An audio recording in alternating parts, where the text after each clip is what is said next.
जहां जिंदगी की रफ्तार रोज ब रोज तेज होती जा रही है, वहीं इंसानी सेहत पर असरअंदाज होती बीमारियां इंसान की सेहत को मुतासिर कर रही हैं। ऐसी ही एक बीमारी ज़ियाबतीज़, जिसके लिए कहा जाता है कि ये बीमारी उम्र रसीदा लोगों को अपना शिकार बनाती है, मगर वक्त के साथ साथ ये साबित हो गया है कि ज़ियाबतीज़ ना सिर्फ बूढ़े बल्कि जवान और बच्चों को भी असरअंदाज करती है। 14 नवंबर वर्ल्ड डायबिटीज़ डे के तौर पर मनाया जाने वाला दिन लोगों में शऊर पैदा करने की एक कोशिश है, जिसके ज़रिए लोगों में ज़ियाबतीज़ के हवाले से आगाही दी जा सकती है।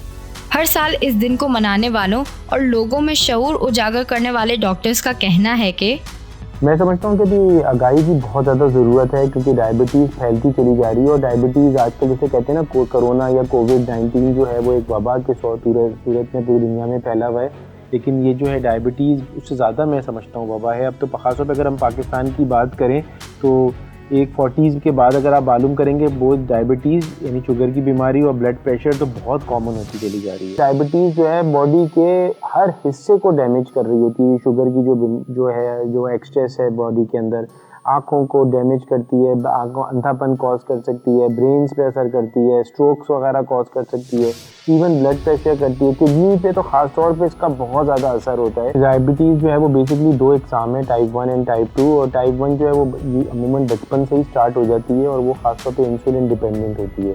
और टाइप 2 जो है वो ज़्यादा बड़ी उम्र में थोड़ा सा होती है। आजकल इनके डाइट पैटर्न्स बहुत ख़राब हो गए हैं, लैक ऑफ एक्सरसाइज और स्ट्रेस बहुत बढ़ रहा है, तो ये भी यंगर एज 20s में आना शुरू हो गई है और इसके लिए शुरू में सारे टैबलेट से इलाज होता है। 14 नवंबर का दिन मनाने वालों का मकसद ना सिर्फ लोगों को ज़ियाबतीज़ के हवाले से आगाही फराम करना है, बल्कि लोगों को ये भी समझाना है कि इस मर्ज से कैसे बचा जा सके और कौन कौन सी एहतियात करना ज़रूरी है, और वो लोग जो इस मर्ज में मुब्तला हैं इनके लिए कौन कौन से इक़दामात करना ज़रूरी हैं। डायबिटीज़ के लिए सबसे ज़्यादा वज़न को कम रखना, सही रखना, एक्सरसाइज करना बहुत ज़रूरी है। जब हम एक्सरसाइज करते हैं तो ये शुगर की जो एब्जॉर्प्शन इनटू सेल्स है ना उसको बढ़ा देती है और बहुत बेहतर होता है शुगर को कंट्रोल रखने के लिए।